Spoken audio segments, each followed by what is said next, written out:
The sirens came first. Then the smell of petrol hit the air, sharp and cold. I stood frozen as a police officer set my car on fire because he didn't know I was the chief judge.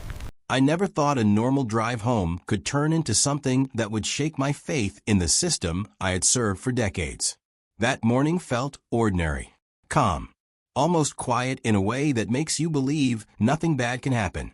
I left the courthouse just after sunset. My workday had been long. My head was heavy with legal arguments, sentencing reports, and appeals that would land on my desk the next morning.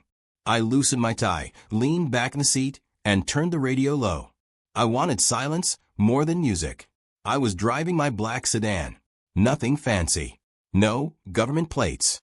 I never liked attention. I believed judges should live quietly.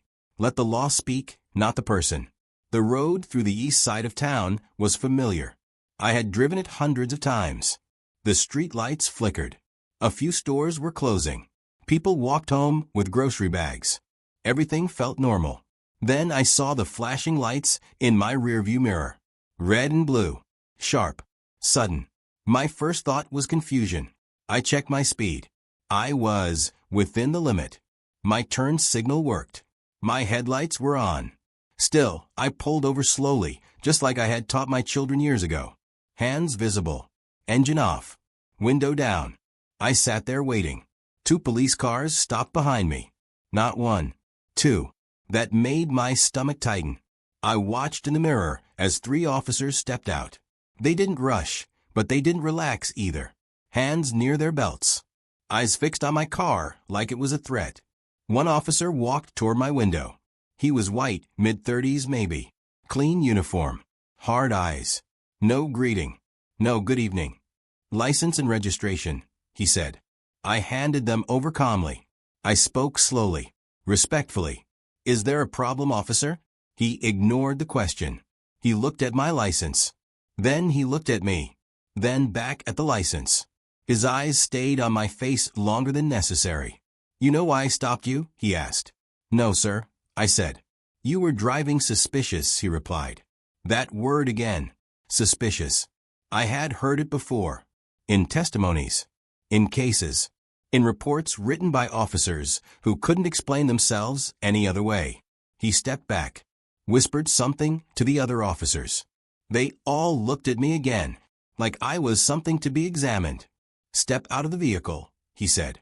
I hesitated for half a second, not because I planned to resist, but because something felt wrong, very wrong. I stepped out. The air was cold. I stood on the side of a road while cars passed slowly. People stared. Phones came out. I felt exposed. Small. Put your hands on the roof, another officer said. I did. They patted me down. Rougher than necessary. One officer circled the car. He looked inside. He looked in the back seat. He opened the trunk without asking. What is this about? I asked again, my voice steady but firm. The first officer smirked. You got an attitude, he said. That's another problem. I wanted to tell him who I was. I wanted to end it right there. But something stopped me. Maybe pride. Maybe curiosity. Maybe the judge in me wanted to see how far they would go when they thought I was just another black man on the road. Then everything escalated. One officer claimed my car smelled like something illegal. Another said my registration looked off. They contradicted each other, but it didn't matter. They had already decided I was guilty of something. They just needed to pick what. The first officer walked to his car. He came back holding a small red fuel can. I stared at it, confused. What is that? I asked. He didn't answer. Instead, he walked toward my car. He opened the fuel cap. Officer, I said louder now. What are you doing? This vehicle is being seized, he replied. Illegal modifications. That made no sense. None. Before I could speak again, he tilted the can. Petrol spilled onto the side of my car. It ran down the paint, pooled on the ground. The smell filled the air instantly. My heart started pounding. You can't do that, I said. This is my property. He turned toward me. His face was cold, almost bored. It's illegal, he said. And you people never learn. Those words hit harder than anything else. You people. I realized then this was no longer about a traffic stop. This was about power. About humiliation. About teaching a lesson. One of the other officers stood back. He looked uneasy. But he didn't stop it. The first officer pulled out a lighter. Time slowed down. I heard my own breathing. I heard a car horn in the distance. I smelled petrol and fear. "Officer," I said quietly, "I advise you to stop." He laughed. "Advise me," he said. "Who do you think you are?" I didn't answer. He flicked the lighter. The flame touched the petrol. Fire exploded along the side of my car. Bright. Loud. Violent. People screamed. Someone shouted. Phones were everywhere now. I stood there frozen, watching my car burn. Not just a car. My work files. My notes. My personal belongings. Memories. Years of quiet life reduced to flames because someone thought I didn't matter. The officer stepped back, satisfied. "That's what happens," he said, "when you don't follow the law." I looked at the fire. Then I looked at him. And in that moment, I made a decision. I reached slowly into my jacket pocket. The officers tensed. "I wouldn't do that," one of them warned. I pulled out my phone. Calmly. Carefully. "I'm calling my clerk," I said. The first officer laughed again. "Call whoever you want," he said. "You're done." I dialed a number I had memorized years ago. When the line connected, I spoke quietly. "This is Judge Marcus Hale," I said. "I need you to come to East River Road. Now." There was silence on the other end. Then panic. "Yes, Your Honor," my clerk replied. I hung up. The officers stared at me. "Judge," one of them repeated. The first officer's smile faded. "What did you say?" he asked. I met his eyes. I replied slowly, "You just set fire to the car of the chief judge of this district." The fire crackled behind us. And for the first time since they stopped me, the power shifted. The moment I revealed who I was, the atmosphere changed instantly. The first officer's smug expression disappeared, replaced by confusion, shock, and finally, panic. I could see the realization hitting the other officers too. They had no idea who they were dealing with, and suddenly, every move they had made so far looked reckless, dangerous, and indefensible. I took a deep breath, trying to steady my pounding heart.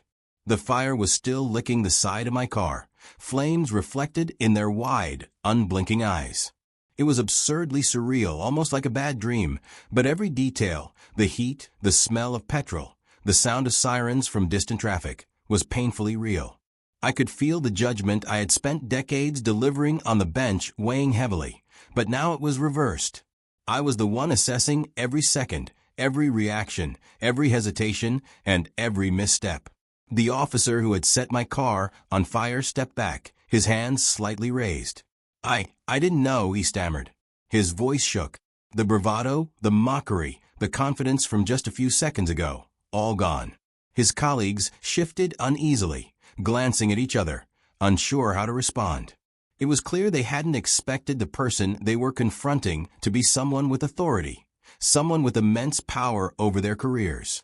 One of them muttered something about procedures, and we have to call it in, but their words were weak, almost meaningless against the gravity of the situation. I realized then that a lifetime of respect, of authority, could vanish in an instant, or could, in an instant, assert itself in ways no one could ignore. I took a step closer to the flames, my voice calm but commanding. "Stand back. Both of you." The fire was still small enough to control if handled immediately, but it could escalate quickly. My calm tone seemed to snap the officers into action, though their hands moved awkwardly, hesitant. I reached for the nearest fire extinguisher that had been left by a street-side shop nearby. I sprayed the foam carefully, dousing the flames inch by inch. Smoke filled my lungs, making it harsh to breathe, but I ignored it. When the fire finally died down, black smoke curling into the night sky, I turned to face them fully. Their faces were pale, the bravado completely gone. "What you just did is not just reckless," I said firmly, voice steady despite the adrenaline still coursing through me. "It's criminal. You are lucky no one was hurt." I could feel the weight of the words, the finality behind them. They had treated me like a regular citizen, someone who could be humiliated, someone who could be intimidated, someone who could be made to feel powerless. But the reality of who I was had changed everything. For years, I had faced threats, insults, and the burden of upholding the law with fairness. Now, those same officers were facing the consequences of ignoring basic decency and judgment. One of the younger officers finally spoke, his voice trembling. I didn't think we didn't know. His stammering was pathetic, almost childlike. I shook my head slowly. Ignorance is no excuse. Your actions could have cost someone their life. Not knowing who I was doesn't make it right. I could see the internal panic, the moral crisis in their eyes. Every second, I realized they were silently calculating how this would affect their jobs, their families, their futures. I reached for my phone again and called my assistant in the courthouse. "Send the precinct's internal affairs team here immediately," I said. The words carried authority. I could hear the officer's quick intake of breath behind me. There was no room for negotiation now. The law, my law, was already in motion, and they were on the wrong side. It was a strange, powerful feeling to be the target of injustice moments ago, and now the law itself was moving in my favor. The officers stepped back, hands raised slightly in deference, and I allowed myself a moment to survey the damage. My car, a symbol of my private life and routine, had scorch marks along one side. The smell of burnt rubber and petrol lingered in the air, a stark reminder of how close things had come to turning fatal.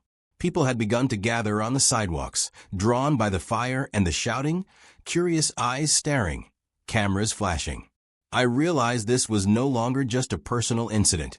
It had become public, and that would carry its own weight. As the internal affairs team arrived, I explained the events clearly, calmly, and without exaggeration. Every detail, from the initial stop to the pouring of petrol, was documented. The officers were questioned on the spot. I noticed the first officer avoiding my gaze entirely, while the others muttered apologies that sounded hollow. It was a turning point, not just in the incident itself, but in how I understood the depth of systemic issues in policing. The sense of fear, anger, and humiliation I felt in those moments wasn't just personal. It reflected a wider problem that went far beyond me. By the time the night had fully settled, the officers were being escorted to headquarters for further investigation. I stayed by the scene, making sure everything was recorded and that the damage was properly noted.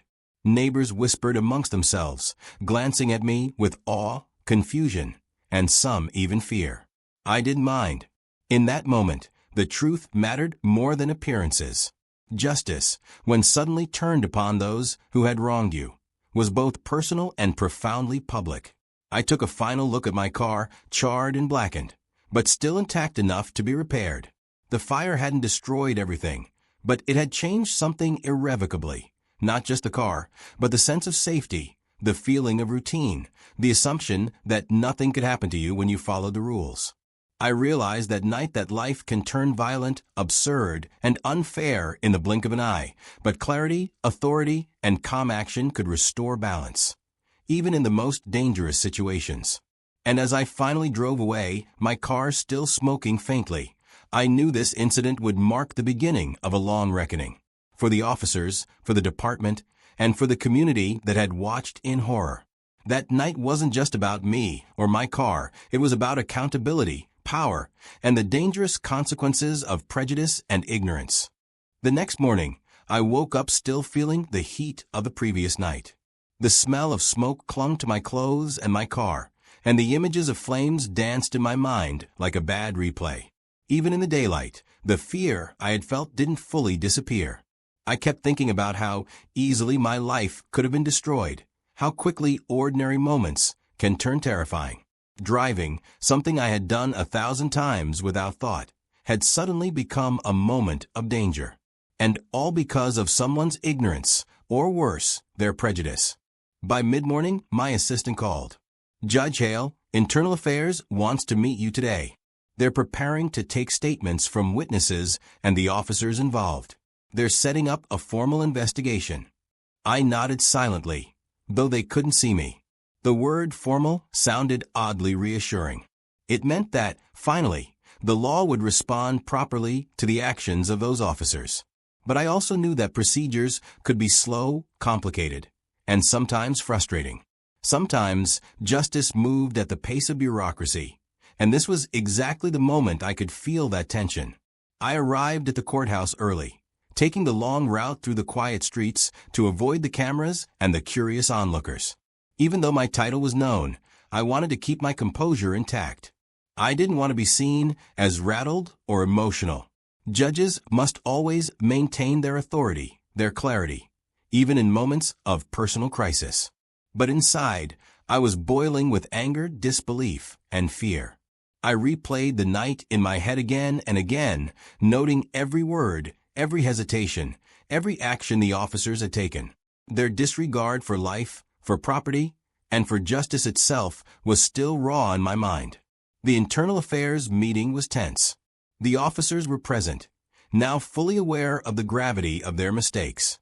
They sat awkwardly, avoiding eye contact, their bravado completely gone. It was strange to witness this transformation from arrogance to anxiety, but it was necessary. I watched them carefully, noting their reactions. I spoke slowly, clearly, recounting every detail of the incident. I described how the stop began, the behavior of each officer, and the moment the petrol was poured onto my car. I left nothing out. Every statement was factual, precise, and unwavering. I could feel the officers shrinking with every word. They knew this was no ordinary complaint. They had crossed a line that could end careers, maybe even lead to criminal charges. After the initial statements, IA agents began reviewing security footage from nearby shops and traffic cameras. It was surreal to see the scene replayed on a screen, the sudden stop, the officers' actions, the fire spreading along my car. I could hear the gasps of the agents as they watched the footage. Each frame told the story I had lived, each moment highlighting the recklessness and aggression of those officers. By now, a few witnesses who had seen the incident firsthand were being interviewed. Their statements were consistent. The officers had acted unnecessarily aggressively, and without any clear justification. The pattern was undeniable. I spent the rest of the day speaking with my legal clerk and personal counsel. We went over potential outcomes, the likely consequences for the officers, and the steps necessary to ensure justice was served. But beyond the legal technicalities, I also reflected on the emotional impact. How could someone assume that a citizen, any citizen, was dangerous simply based on race? How could power be abused so carelessly, so violently, under the guise of upholding the law? These questions weren't just personal, they were societal. The incident was a microcosm of broader systemic issues, a reminder that even those trained in justice are not immune to prejudice and ignorance. By late afternoon, I returned to my car. It had been towed to a secure lot, away from prying eyes. The damage was extensive but reparable. The black paint was scorched, windows slightly cracked, and the interior smelled faintly of smoke. Seeing it in daylight, away from the chaos of the night, I could almost separate myself from the fear and adrenaline.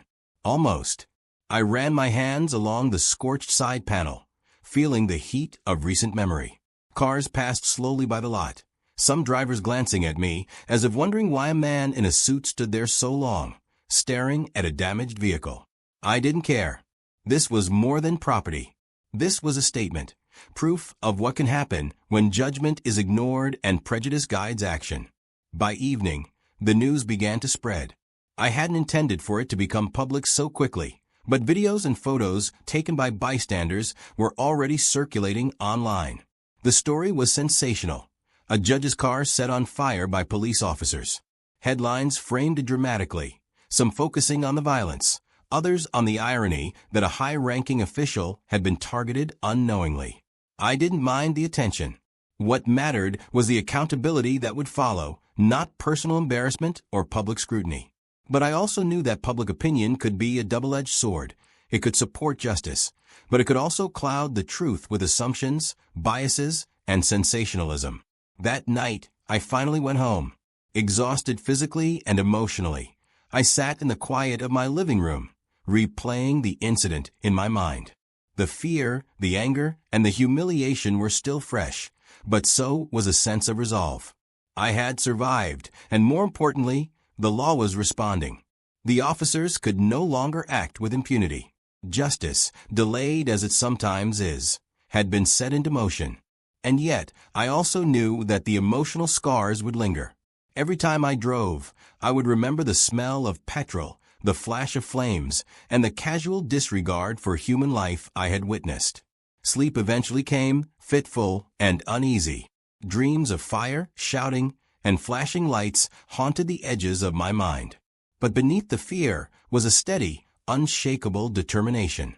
I had seen what recklessness and prejudice could do, and I would not allow it to go unchallenged. This incident, terrifying as it was, had ignited a resolve within me to ensure accountability, not just for myself, but for anyone who might face similar abuse. Injustice, I realized, doesn't always knock politely. Sometimes it comes with fire, sirens, and ignorance. And sometimes only steadfast courage and careful action can stop it from consuming everything. The following days were a whirlwind. The story of my car being set on fire by police officers had spread across local news and social media. At first, I tried to maintain my usual routine, focusing on my work at the courthouse, reviewing cases, and preparing for upcoming trials. But everywhere I went, I could feel the eyes on me. Some were filled with curiosity, others with judgment, and a few with genuine concern. It was strange. Suddenly, my personal ordeal had become public property, dissected by people who didn't know me and didn't know the full story. I reminded myself that what mattered most was the truth and the steps being taken to enforce it. Internal Affairs had begun their formal investigation in earnest. The officers involved were immediately placed on administrative leave, pending further review. Their sudden removal from duty was a clear sign that the department recognized the severity of their actions, at least officially. IA agents interviewed every available witness, reviewed traffic camera footage multiple times, and collected statements from bystanders who had recorded videos on their phones. Every piece of evidence reinforced what I had told them. The officers had acted recklessly, aggressively, and with blatant disregard for safety. The narrative was clear, and yet I couldn't help but notice a subtle hesitation from some in the department, as if they were still processing the embarrassment of being exposed. I spent hours speaking with the investigators, recounting my version of events with calm precision. I repeated details I had already given, ensuring nothing was left out. It was exhausting, both mentally and emotionally, to relive the incident repeatedly. Every time I described the pouring of petrol, the flicker of the lighter, the flames consuming my car, I felt a shiver run down my spine. But I understood the necessity. Each retelling made the case stronger, each statement more indisputable. The officer's own words, recorded by witnesses and captured on video, left little room for doubt. Meanwhile, the public reaction was intense. Social media posts ranged from outrage to support. Many people expressed shock that law enforcement officers could act with such aggression toward a judge, unaware of their rank. Others highlighted the racial undertones of the incident, pointing out how quickly assumptions had been made based solely on my identity. I read through countless messages, some supportive, others critical, but I tried to remain focused on the real issue, ensuring that justice was served, not just for me, but as a statement against the abuse of power. The officers, once confident and unapologetic, now faced the consequences of their actions. Internal memos circulated within the department, warning others about the importance of professionalism, awareness, and accountability. I was told that the police chief had personally reviewed the case and was taking immediate steps to ensure the officers could not repeat such reckless behavior. There were talks of disciplinary hearings, possible criminal charges, and mandatory retraining on procedural conduct and community interactions. The reality of the situation was beginning to sink in for everyone involved. The law could not be ignored, and neither could basic human decency. Despite the progress, I could not ignore the emotional toll the incident had taken on me. Even as I walked through the courthouse halls, I felt the lingering anxiety of what had happened. The memory of the fire, the smell of petrol, the danger I had faced, it stayed with me. I found myself checking my surroundings more carefully, even in familiar spaces. Driving, something that had always felt routine, now carried an undercurrent of tension. The experience had left an indelible mark, a reminder that danger can emerge from the most unexpected places, and that authority can sometimes be wielded recklessly by those who misunderstand its weight. One afternoon, as I returned to the secure lot where my car had been stored, I noticed a group of investigators photographing the damage again. The scorch marks, blackened paint, and cracked window were all documented meticulously. They were thorough, professional, and attentive. It was reassuring to see that the evidence was being treated with the seriousness it deserved. As I stood there, watching the flames that had already been extinguished, now only represented by charred metal and ash, I felt a strange mix of anger and relief. The physical damage could be repaired. The emotional and psychological impact would take longer. But at least the truth was being recorded. During this period, I also began to reflect on the broader implications of the incident. It wasn't just about one car or one moment of recklessness. It was about systemic issues, assumptions made based on race, and the potential dangers that come from unchecked authority. I knew that my position as chief judge provided a platform to address these concerns, to advocate for accountability, and to push for meaningful change. The incident had exposed vulnerabilities, not just in the system, but in societal attitudes that allowed such behavior to occur. By the end of the week, Internal Affairs had gathered enough preliminary evidence to make formal recommendations. The officers involved faced serious consequences, ranging from suspension to potential termination, and possibly criminal charges, depending on the outcome of further investigation. I had been advised to prepare a detailed statement for any press inquiries, emphasizing the facts, the legal implications, and the importance of accountability. While I preferred to stay out of the public eye, the magnitude of the incident made it unavoidable. I understood that the story had become a symbol of both danger and justice, and it needed to be handled responsibly. As the sun set that evening, I returned home, exhausted but resolute. The chaos of the past few days had left me drained, but it had also reinforced a crucial truth. Authority carries responsibility, and recklessness has consequences. The officer's ignorance, whether intentional or not, had put lives at risk. My experience had shown me how easily injustice could escalate when power is misused. And it had reminded me that standing firm, speaking clearly, and demanding accountability can shift the balance, even in situations that seem overwhelming. That night, as I prepared for bed, I felt a sense of cautious hope. The investigation was ongoing, the officers would face the consequences, and the community had witnessed that even those in positions of power are not above the law. But I also knew the road ahead would be long. There would be hearings, interviews, public scrutiny, and emotional challenges to face. The flames of that night had left a mark, not just on my car, but on my life and on the awareness of everyone involved.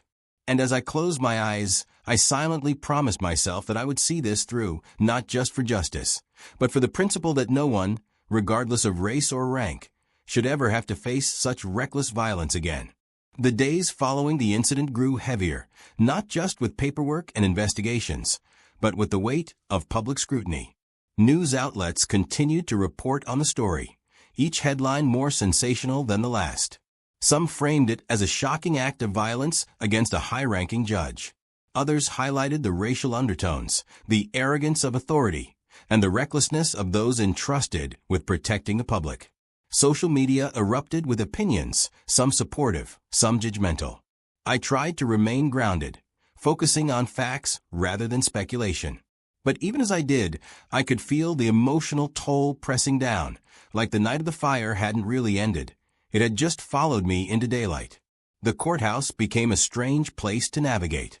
Colleagues offered cautious words of sympathy, while others seemed unsure how to act around me, as if the incident had elevated me to some untouchable status. I appreciated the support, but it sometimes felt isolating. Every interaction carried a subtle tension, as if people were waiting for me to react, to reveal anger, fear, or vulnerability. I had to remind myself constantly to breathe, to stay composed, to maintain the calm authority expected of someone in my position. And yet inside, the memory of that night, the smell of petrol, the flash of flames, the casual disregard of the officers, kept replaying, relentless and vivid. Internal Affairs had been thorough. They had interviewed dozens of witnesses, reviewed countless hours of security footage, and compiled statements from experts regarding proper police procedure. Every time I recounted the events, I noticed the officers' expressions shift, fear, discomfort, even regret flashing across their faces. Their initial confidence had evaporated completely. It was satisfying to see accountability beginning to take shape, but it also reminded me of how fragile public trust could be when those in power acted carelessly. Each testimony, each video clip reinforced the recklessness of their actions and the potential danger they had posed, not just to me, but to anyone who might have been in a similar position. As the investigation moved forward, I received a call from the police chief. He requested a private meeting to discuss the incident and the department's response. When I arrived at the station, I was greeted with a mixture of formality and nervousness. The chief spoke earnestly, acknowledging the severity of the officer's misconduct and assuring me that disciplinary measures were underway. He explained that the department would be conducting retraining sessions focused on procedural conduct, proper threat assessment, and racial sensitivity. While I appreciated the gestures, I made it clear that symbolic measures were not enough. True accountability required consequences that were proportional to the risk and recklessness displayed that night. The officers themselves were now fully aware of the magnitude of their actions. They were interviewed repeatedly, each session peeling back layers of excuses, contradictions, and attempted justifications. Their demeanor had shifted entirely. No longer confident, they were cautious, hesitant, and defensive. It was clear that they were beginning to understand the gravity of what they had done. For the first time, they were confronted not with routine paperwork or traffic stops, but with real consequences, legal implications, and public attention. The transformation was almost painful to watch. Arrogance replaced with fear, bravado replaced with silence. Meanwhile, I began to reflect more deeply on the personal impact of the incident. Even as justice began to take its course, I couldn't ignore the emotional residue left behind.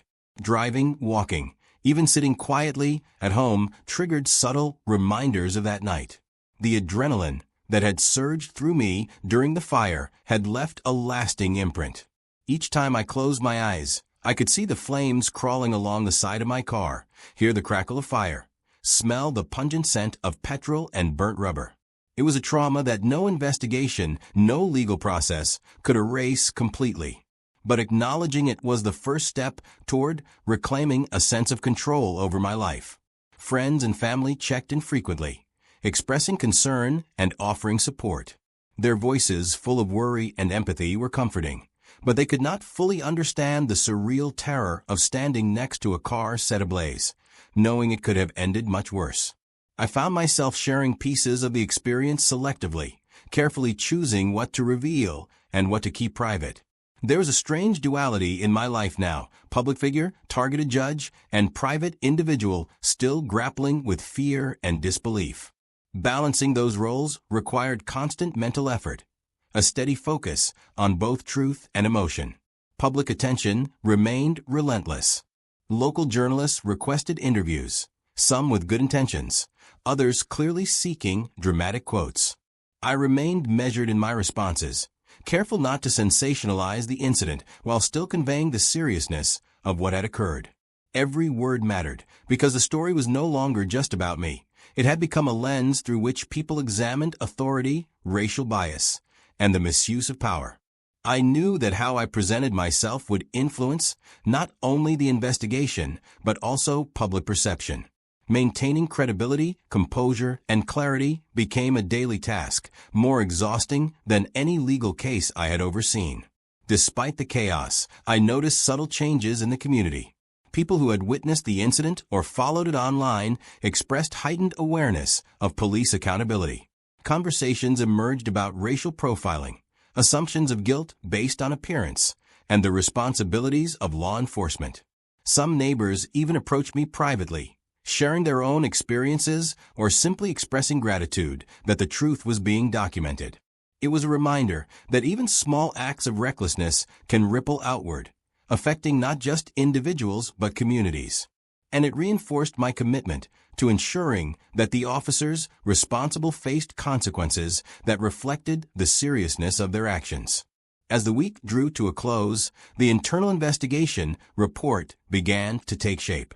The evidence was clear: reckless behavior, misuse of authority, endangerment, and racial bias had all played a role in the incident. Recommendations were being drafted, outlining potential disciplinary measures, legal consequences, and procedural reforms. The officers were now fully aware that the path forward would be difficult, and the realization of their actions' consequences weighed heavily on them. I, too, felt the weight of responsibility, not just for myself, but for ensuring that this moment became a turning point for accountability and justice, rather than a forgotten incident swept under the rug. By the end of the day, I returned to my car, which had been repaired enough to be functional, but still bore the scars of that night. Fire had threatened to destroy, but it had not succeeded. The physical damage could be repaired, and the emotional scars, while slower to heal, were gradually being processed. I sat in the driver's seat, inhaled the faint lingering smell of smoke, and allowed myself a moment of reflection. That night, that fire, that reckless action had changed everything. But I had survived, and I would continue to ensure that justice was seen, heard, and upheld. The morning after receiving the preliminary report from Internal Affairs, I felt a mix of relief and tension. Relief because the investigation had been thorough and the officers' actions were clearly documented. Tension because I knew this was only the beginning. Consequences were coming, and the path to justice was never simple, even when the evidence was undeniable. I arrived at the courthouse early, the streets quiet in the soft morning light, but my mind was busy replaying the night of the fire, the reckless officers, and the sudden shift in power when I revealed my identity. Each thought reminded me that accountability was fragile, and I had to remain vigilant. By late morning, I was summoned to a meeting with the department's legal team and the police chief. The officers involved had been notified and were being prepared for formal hearings. I walked into the room with measured composure, but I could feel the intensity in the air. The officers sat on one side, visibly uncomfortable. Their eyes flicked toward me nervously, avoiding direct contact. They looked smaller, more fragile than they had the night of the incident. Their uniformed confidence had completely vanished, replaced by apprehension and uncertainty. I kept my expression neutral, speaking only when necessary, allowing the weight of their actions and the evidence against them to fill the room. The hearing began formally, with each officer being read the charges against them: reckless endangerment, misuse of authority, endangering property, and creating a public safety hazard. The legal team explained that their actions were in direct violation of departmental policy, as well as state law regarding the handling of potentially dangerous situations. As the charges were read, I watched their reactions carefully. One officer shifted uncomfortably in his seat, muttering under his breath, while another stared blankly at the table, trying to appear composed. It was almost surreal to witness the dramatic transformation from arrogance to fear, all triggered by the simple act of failing to recognize a judge. After the charges were presented, the officers were given the opportunity to respond. Their statements were hesitant, defensive, and at times contradictory. They spoke of misunderstandings and miscommunication, but every explanation was immediately undermined by witness statements, video evidence, and their own earlier admissions. It became painfully clear that their actions had been deliberate, reckless, and fueled in part by bias. The irony was stark. The same arrogance they displayed initially had now left them powerless in the face of undeniable evidence and authority. I couldn't help but note the psychological shift, the subtle recognition that actions have consequences, and that accountability cannot be ignored. Meanwhile, the department took immediate steps to review its policies and training procedures. Officers from other precincts were required to attend briefings emphasizing proper conduct, threat assessment, and racial sensitivity. I was invited to consult on the training curriculum, offering insight into the dangers of prejudice and the importance of maintaining professionalism at all times. The experience was exhausting, but I felt a moral responsibility to contribute. This incident could not simply be swept under the rug. It needed to become a learning moment for the department, a cautionary tale that reckless behavior, especially when motivated by assumptions about race, would not be tolerated. Public attention intensified as the hearings proceeded. Local news stations covered the developments, interviewing witnesses and experts on police accountability. Social media continued to buzz with debate, some praising the swift response and others questioning the department's motives. I remained detached in public statements, emphasizing facts, procedure, and accountability. It was important to keep the narrative focused on justice rather than sensationalism. The balance was delicate. Public perception mattered, but truth and due process mattered more. I reminded myself that my role was not to appease the crowd, but to ensure the integrity of the system was upheld. At home, the emotional impact continued to simmer beneath the surface. Even as the officers faced hearings and the department implemented reforms, I could not fully escape the memory of that night. The crackle of flames, the smell of petrol, and the casual arrogance of those officers remained vivid in my mind. I found myself double-checking locks, car doors, and driving routes, an unconscious echo of the fear and vulnerability I had felt. It was a stark reminder that while justice could be pursued externally, personal recovery and emotional healing were internal processes that required time, patience, and reflection. Friends and colleagues offered support, but it was selective, cautious. Many understood the gravity of the incident, while others were unsure how to address it. I realized that the emotional toll was not just personal. It affected those around me, shaping interactions and expectations. I took deliberate steps to compartmentalize my feelings, focusing on the practical elements, the hearings, the departmental reforms, and the ongoing investigation. But at night, alone with my thoughts, I felt the lingering anxiety, the questions about fairness, and the subtle fear that similar recklessness could happen again. By midweek, the hearings reached a critical point. Internal Affairs presented the compiled evidence in detail, witness statements, video footage, and expert testimony. Each piece reinforced the conclusion that the officers had acted irresponsibly, endangering both property and human life. Their failure to recognize my identity had escalated the situation from a routine traffic stop to a near tragedy. The legal team recommended severe disciplinary action, including suspension, mandatory retraining, and possible termination depending on the outcomes of criminal reviews. The weight of the recommendations was heavy, but necessary. The message needed to be clear. Negligence and prejudice would not be tolerated. That evening, I returned to the lot where my car was stored.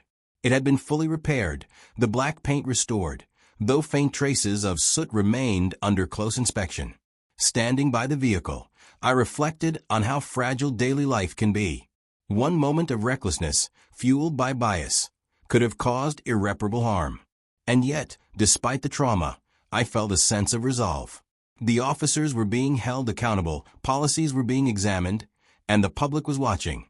Justice was not instantaneous, but it was being pursued methodically, deliberately, and transparently. The incident had altered more than just my routine. It had altered my perspective. I understood now, more clearly than ever, the importance of vigilance, awareness, and the courage to speak up. The fire that had threatened to consume my car had also ignited a determination within me. I resolved that I would continue to ensure that accountability was enforced, that systemic issues were addressed, and that no one, regardless of rank or race, would be subjected to such reckless treatment without consequence. The road ahead would be challenging, but I was prepared to walk it with clarity, authority, and unwavering resolve. The days following the hearings felt like walking a tightrope between relief and tension. The Internal Affairs report had set the tone. The officers' actions were indefensible, and disciplinary measures were imminent. Yet, the public scrutiny added a layer of complexity. Reporters camped near the courthouse, cameras in tow, waiting for any statement or reaction. Social media buzzed continuously, opinions clashing, some supportive, some skeptical. I tried to remain focused on the process, reminding myself that truth and justice mattered more than headlines or viral clips. But the awareness of constant observation weighed heavily. Every movement, every word was now magnified, and I had to navigate it carefully. The officers involved were clearly feeling the pressure.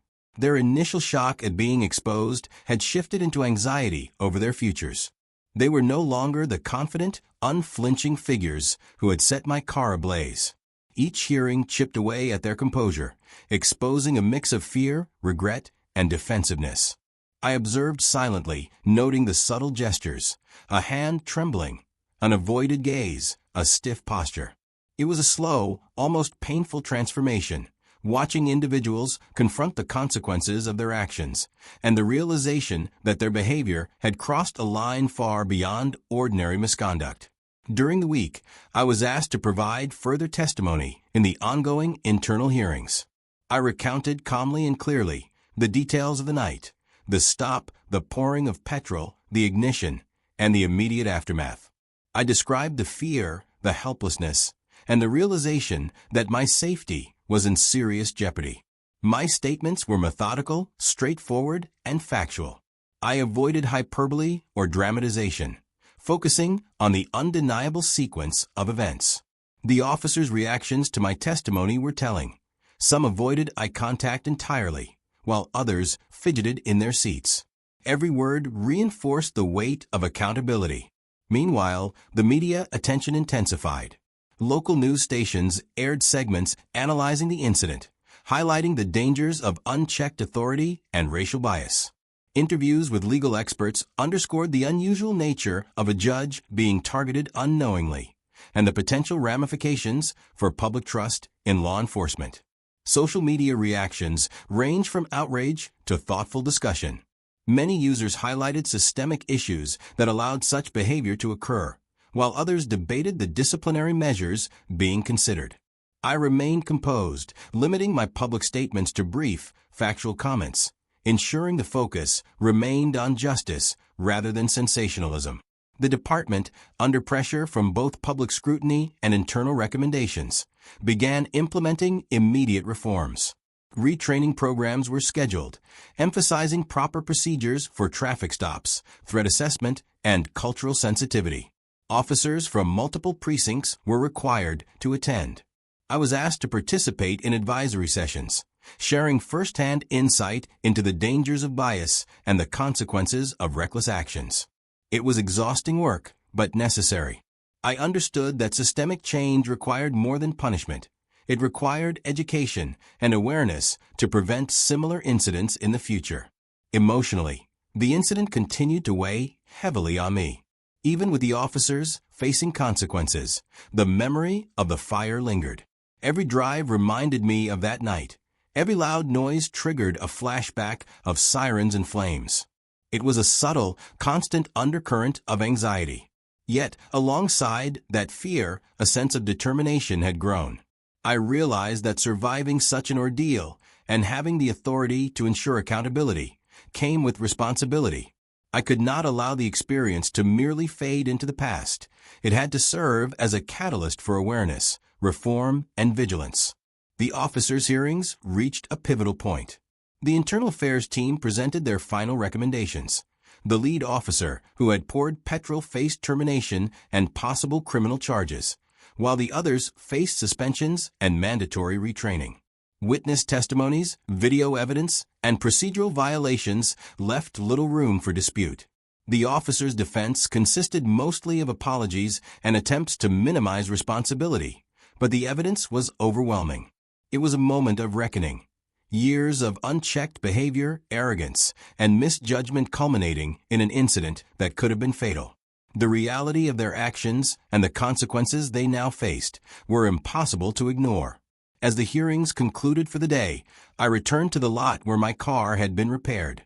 Seeing it in daylight, the damage barely visible after repairs, I felt a mix of emotions. Relief, because justice was progressing.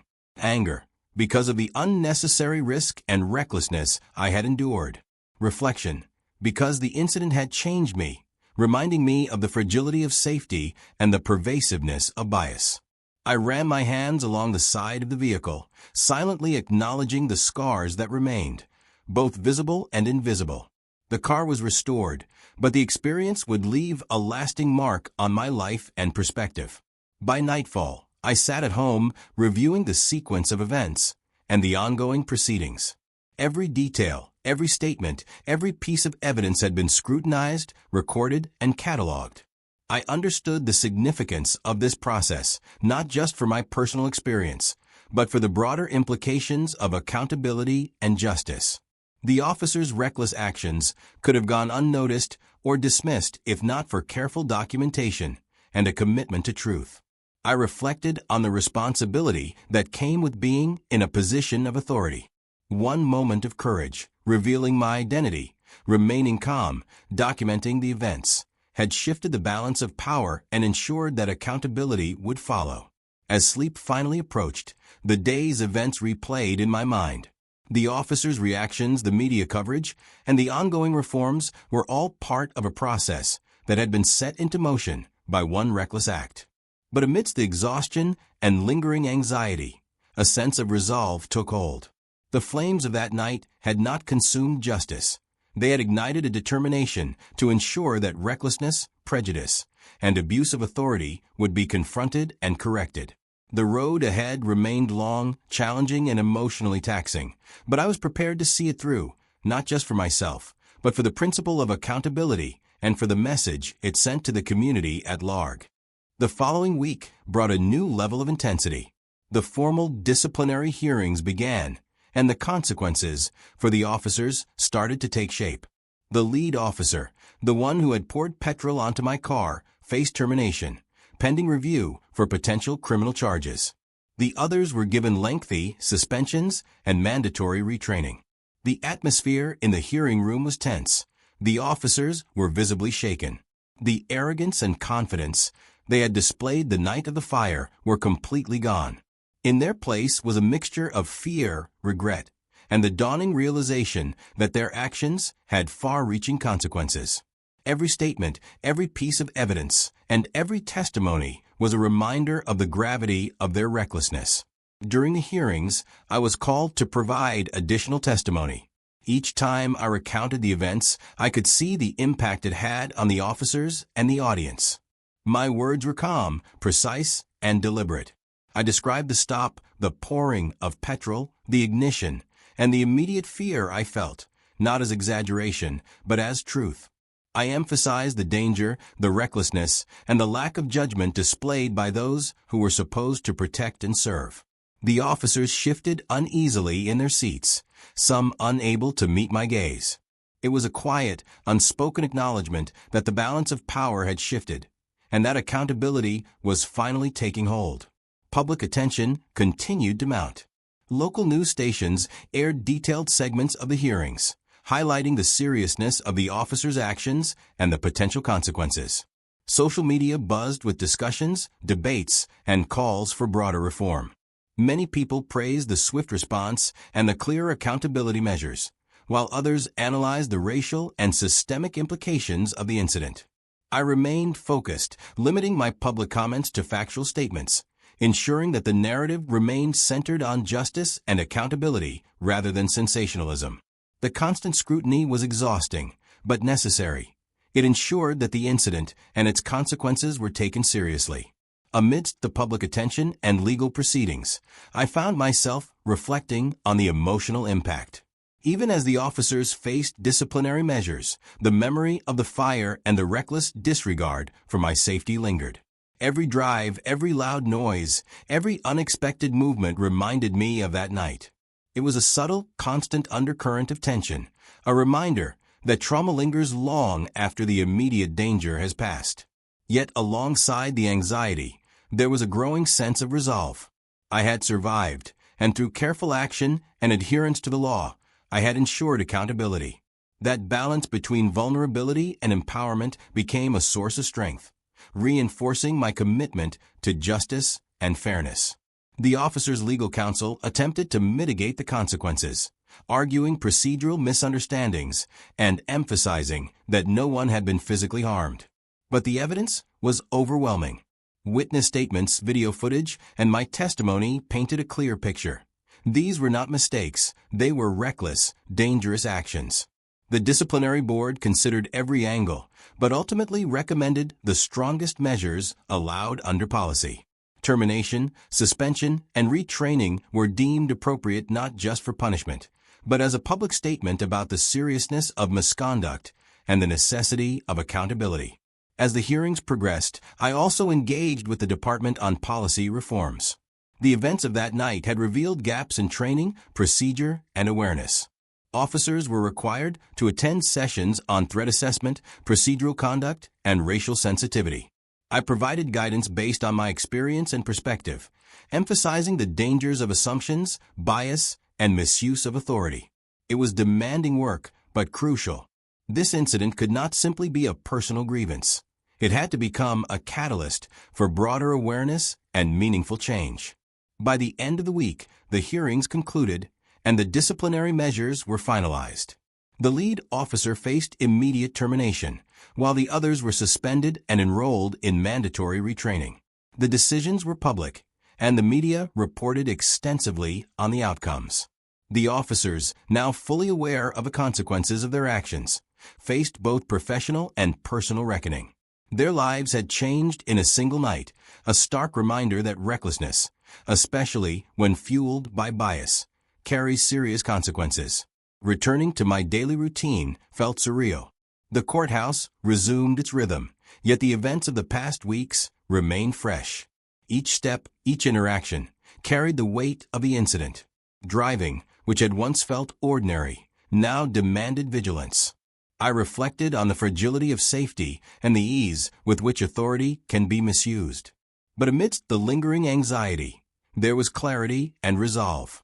Justice had been pursued methodically, truth had prevailed, and accountability had been enforced. The fire, the fear, and the recklessness would not be forgotten. At home, I spent quiet moments contemplating the journey from chaos to resolution. The flames of that night had tested my composure, courage, and ability to act decisively under pressure. They had also revealed systemic flaws and the need for awareness, training, and accountability. I realized that surviving such an ordeal came with responsibility, not only to enforce the law, but to advocate for reforms that could prevent similar incidents in the future. The officer's recklessness had ignited a broader conversation, one that I intended to continue guiding thoughtfully, calmly, and decisively. The incident had changed more than just my perception of authority. It had changed my understanding of power, responsibility, and justice.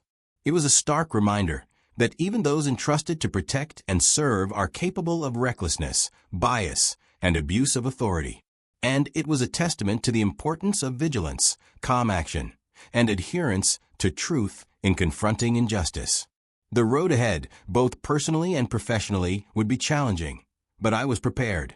The fire that had threatened destruction had instead ignited determination, a commitment to accountability, awareness, and the unwavering pursuit of justice.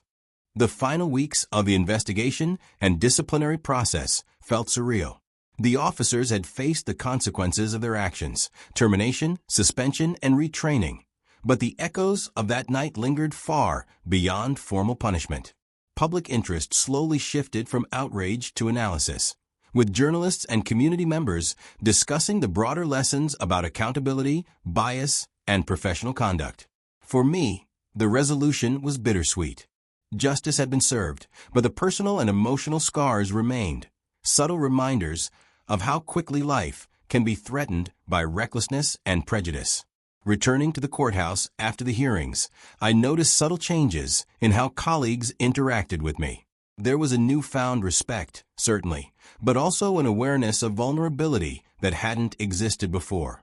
People spoke more carefully, listened more attentively, and some expressed genuine concern for my well-being. It was a stark contrast to the casual interactions of the weeks before the incident. I understood it wasn't just about my rank as chief judge. It was about witnessing the fragility of safety, the power of assumptions, and the consequences when authority is misused. That night had reminded everyone that even those in positions of influence are not immune to recklessness. Despite the external resolution, the emotional process was ongoing.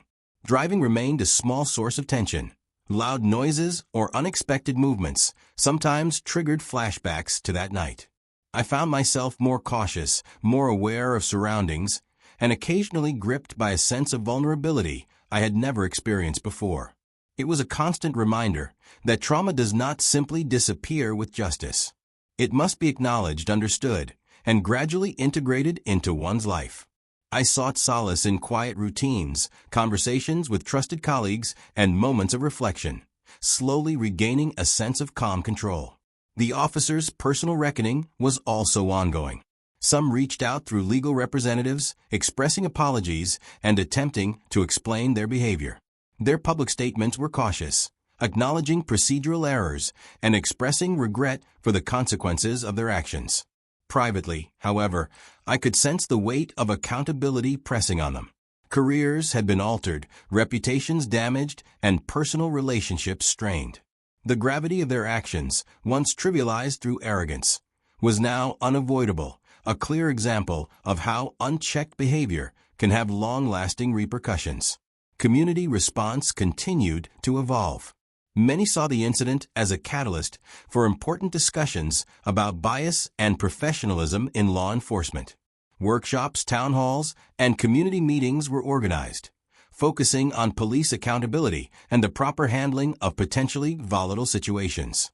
I was invited to speak at several events, sharing insight from my experience while emphasizing the importance of calm, measured authority, and adherence to truth.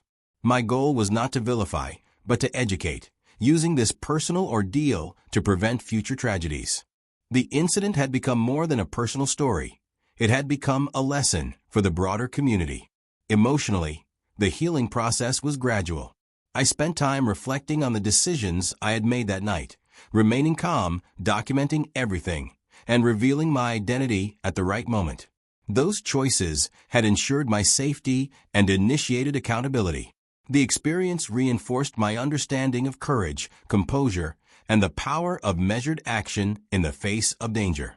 I also recognized that vulnerability and fear were natural responses to trauma, and acknowledging them was not a weakness, but a step toward resilience. Each day, the memories of that night became slightly less sharp, replaced by a deeper sense of clarity and determination. Legally, the aftermath was complete. The officers had been formally disciplined, and the department had implemented new training and procedural reforms. The incident would remain a reference point for accountability and professionalism in the department for years to come. I felt a sense of closure in knowing that the law had been upheld, and that justice had not only addressed personal wrongdoing, but also sent a broader message. Reckless behavior, especially when motivated by bias or prejudice, carries serious consequences. The balance of authority and responsibility had been restored. Finally, standing by my car, the same vehicle that had been set ablaze, I felt a quiet sense of triumph. The damage was repaired, the scars faint but visible, a testament to resilience rather than destruction. The flames that had threatened to consume more than metal had ignited awareness, accountability, and determination. I realized that the experience, harrowing as it was, had strengthened my resolve to advocate for justice, fairness, and integrity in all aspects of life.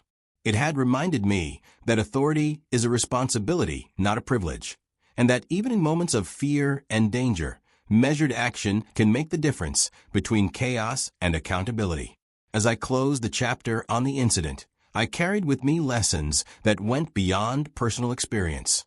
I understood the fragility of safety, the dangers of assumptions, and the importance of standing firm in truth. The officers had faced consequences, the public had witnessed accountability, and the department had taken steps to prevent recurrence. And for me, the ordeal had left an indelible mark, a reminder of both the vulnerability and the power inherent in positions of authority, and the unwavering commitment required to ensure that justice prevails, even in the face of reckless, thoughtless, or biased actions. The fire that night had threatened destruction, but it ultimately became a turning point. A single act of recklessness had been met with courage, calm, and the full weight of justice. And in the end, that night did not define me through fear or victimhood. It defined me through resilience, accountability, and the unwavering pursuit of what was right.